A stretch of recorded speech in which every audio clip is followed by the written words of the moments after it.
Alright guys, welcome back, and so today I am showing you my new Craftsman lt1000, I think. Yeah, it's a lt1000. I've been looking for one of these for a while. I've always wanted an lt1000. I have it. The hood is broken on it. I'll tell you everything about it in just a second. So I've had this mower for about 2 weeks now, and I haven't made any videos on it. I haven't done anything to it. It's been sitting. I just moved it into the garage today to do some work onto it so I can get it sold, because actually I'm not going to sell it. I'm going to trade it. I'm not going to tell you what I'm trading for, but it's going to be traded, and it's going to be a good trade. So I'm going to need to make a new, or let me just show you. Look at this.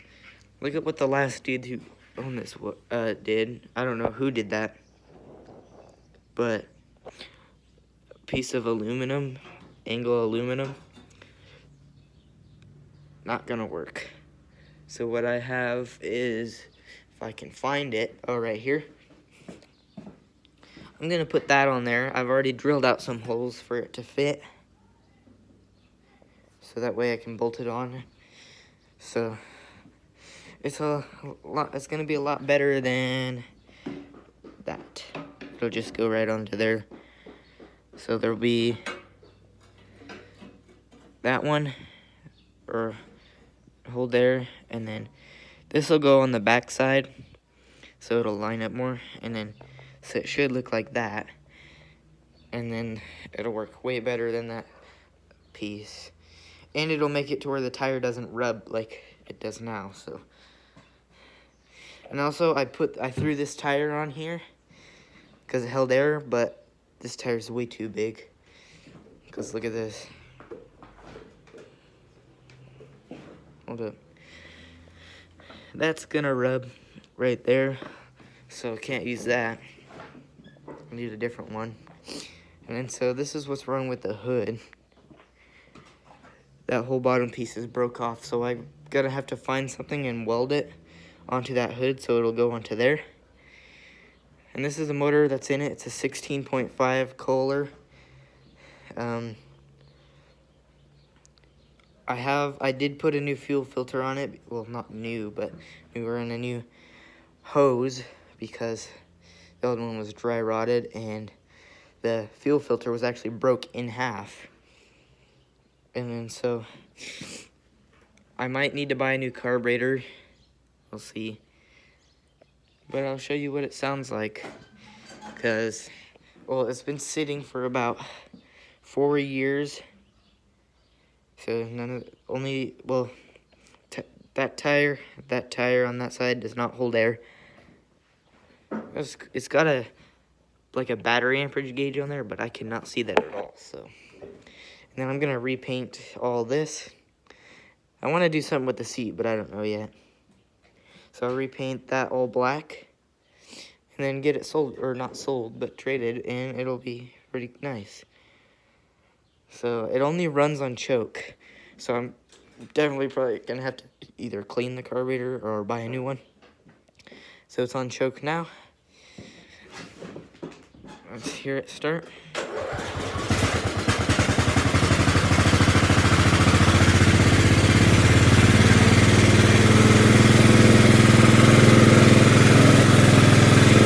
So that's it while it's running, but watch what happens when I put it down to idle.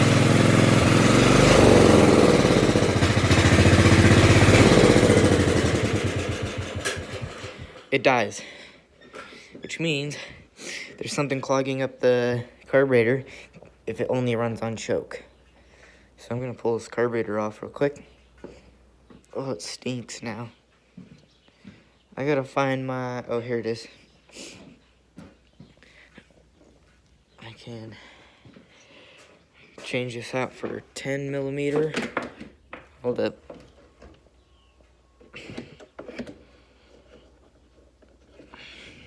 There we go, there's 10.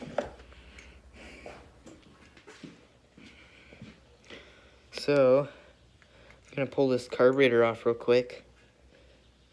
and see if I can clean it. It's just gonna be pretty simple, actually. Maybe. There we go. It's only these 2 bolts, and then that guy. And they're all super easy to get to. Normally, mowers are like on Briggs and Stratton motors. They're super pain in the butt to get these intakes off because they have like it's facing this way, so these 2 bolts would be facing back here, and then this bolt would be way back here, and I'd have to find some sort of special tool to somehow get that back there and or loosen up the bolt. This is just gonna be super easy. There we go.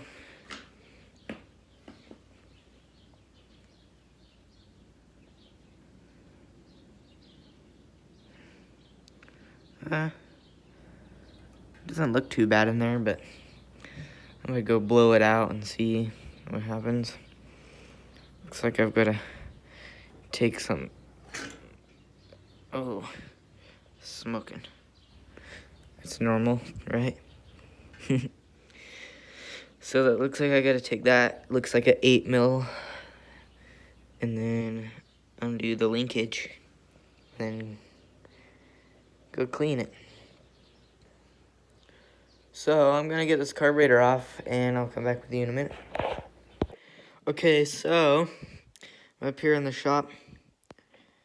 I've got this jet cleaned out, or solenoid, and then I've got the air compressor, and I blew out everything inside of here, and blew out all this. I'm trying to figure out how to take this off. I don't know. And I just used the air compressor over there, and so it's taken some time, but I'll get it. Hopefully this is a fixable carburetor. It's definitely not the worst I've had. I mean, I haven't even cleaned the bowl yet, and that's how bad it is, so it's not even that bad. And this float is not in bad condition either. This looks a little old, but oh well. So, yep. I'm gonna put that back together, and I'll come back with you later. Hey guys, so it is a couple days later, and I got the carburetor. I just put it on there. I should have recorded, but I didn't, because I forgot I even started this video. It's been like 4 days. Pumped up the tires. Right now, I kind of have this bungee cord on here. Well, I did. No, it just fell off. But what my plan is to fix the hood is, see that little tab right there and that tab right there? I'm gonna just tack weld a little piece of metal that goes all the way across, and then I'm gonna get some self-tapping screws, get like a door hinge, and screw the door hinge on right here, and screw it onto that metal bar that goes across, and then it will be able to open and close, and the hood will sit right instead of sit angled down like that. So I'll show you the new carburetor.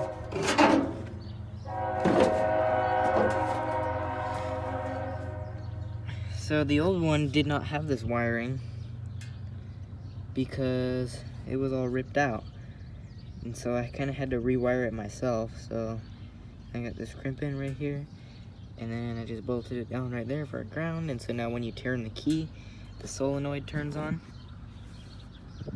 and it still only starts with choke, but that's okay, because it normally starts right up. So let's see. Hold on.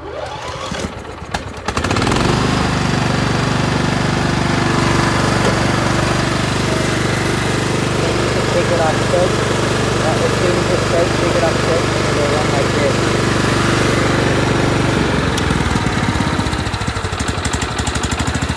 I got it idling super good too.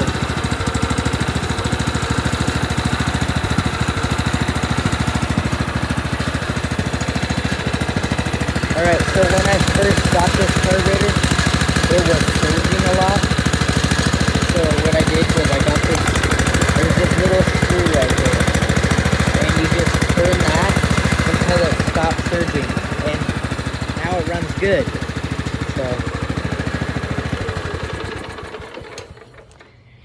now I got to fix the deck engagement. Because look right there, that came unhooked, and it would hook on right there, but there's no way it could hook on, so I'm gonna weld a little tab on there too, and so this can hook on, and then I can put that plastic piece right here in this little clip back here, right? See that little, oh, hold up, my camera doesn't fit back here. Okay, never mind, can't show you. But it's right there where my finger is. And then I just weld it onto there. And then so when you lift this up, deck will engage. So, it looks like the previous dude took the screws out and slid this a little bit forward to get more speed out of this thing. I can tell. Because that screw's not supposed to be there. Actually, really, that should be clipped in, right? I don't know. I've never had a hydrostatic before, so. But I know if you slide that forward, you can push this forward a little more, and then it'll go faster. So. Alright, that's the end of this video. I'll see you in the next one.